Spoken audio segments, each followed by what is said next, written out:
दिल्ली के चुनाव बड़े ही निराले हुए हैं। पिछले एक साल में दिल्ली की राजनीति कितनी बदल गई है, इसका अंदाजा इससे लगाया जा सकता है कि कल तक बीजेपी जहां मोदी की लहर रथ पर सवार थी, वहीं दिल्ली की जनता ने आम आदमी पार्टी पर पूरा भरोसा जताया है। पिछली बार बीजेपी का चेहरा हर्षवर्धन थे, लेकिन एक साल में ही पार्टी की पसंद इतनी बदल गई कि उन्हें अपने यहाँ कोई चेहरा ही पसंद नहीं आया।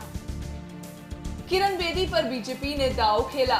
जिस केजरीवाल को पिछले विधानसभा चुनाव से लेकर लोकसभा चुनाव के बाद तक कोई भाव नहीं दे रहा था, वो दिल्ली की सियासत पर धुरी बन गए। इस चुनाव में सभी केजरीवाल से ही लड़ रहे थे। बीजेपी केजरीवाल को ही अपना दुश्मन नंबर 1 मान रही थी।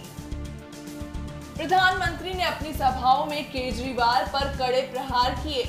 जिस तरह लोकसभा में चुनाव को मोदी ने अपने इर्द गिर्द समेट लिया था, ठीक उसी तरह केजरीवाल ने राजधानी की राजनीति को अपने इर्द गिर्द समेट लिया और मोदी के विजय रथ को केजरीवाल ने थाम लिया और दिल्ली में दिल लहर थम गई।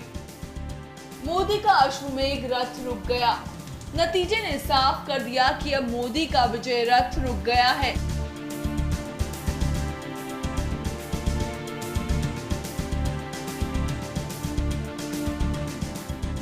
केजरीवाल ने मोदी की लहर को दिल्ली में रोक दिया है।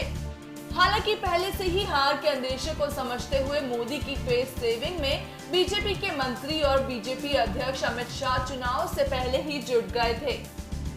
केंद्रीय मंत्री एम वेंकैया नायडू ने कहा कि चुनाव के नतीजों को केंद्र में नरेंद्र मोदी सरकार के कामकाज पर जनमत संग्रह के रूप में नहीं देखा जाना चाहिए। अब बड़ा सवाल ये है कि क्या दिल्ली विधानसभा चुनाव मोदी सरकार के कामकाज पर मुहर है? क्या इस चुनाव का परिणाम सत्ता के खिलाफ मतदान है?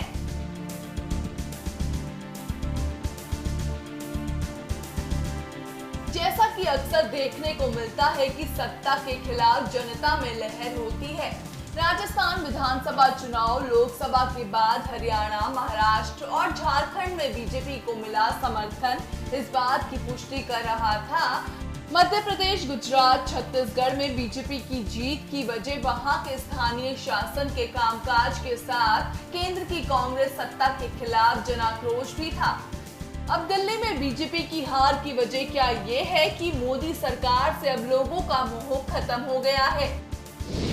Bureau report, Shri news.